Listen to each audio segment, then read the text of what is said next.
Hello friends, welcome. তো আমার একটা ভিডিও ভাইরাল হয়েছিল। ভিডিওর বিষয় ছিল মিসেস এস তারা কর্মকার মহাদেবের বুকের ওপর পা দিয়ে একটা রিল করেছিল। সেটা নিয়েই আমি কিছু বলতে চাই এখন। তো আজকে রিলটা ভাইরাল হয়, ভাইরাল হওয়ার পরে কেউ আমাকে স্ট্রাইক দিয়ে দেয়। এই রিলটাতে কিছু বলিও নি।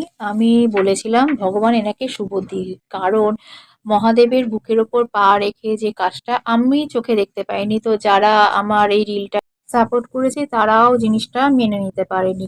হ্যাঁ, উনি বলতে চাইছেন যে এটা ওনার কাজ। এমন কাজ করব কেন যেখানে আমার ভোলে বাবার বুকের ওপর পা দিতে হচ্ছে? শুধু পাই দেয়নি, কাজই করেননি, উনি পার দিয়ে গানের তালে রিলসটা করছেন।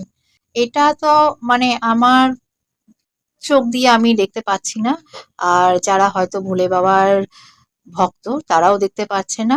হ্যাঁ, উনি বলতে পারতেন পরে কোনো ভিডিও করে এটা করা ওনার উচিত হয়নি। উনি বলছেন যে উনি এটা ডিলিট করে দিয়েছেন, তো ডিলিট কেন করেছেন? যেহেতু এটা খারাপ হয়েছে তাই না, তাই তো ডিলিট করেছে।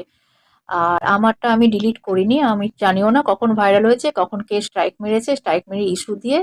তো এখনো আমার ওই একই মত, মিসেস এস তারা কর্মকারকে ভগবান সুবুদ্ধি দিক।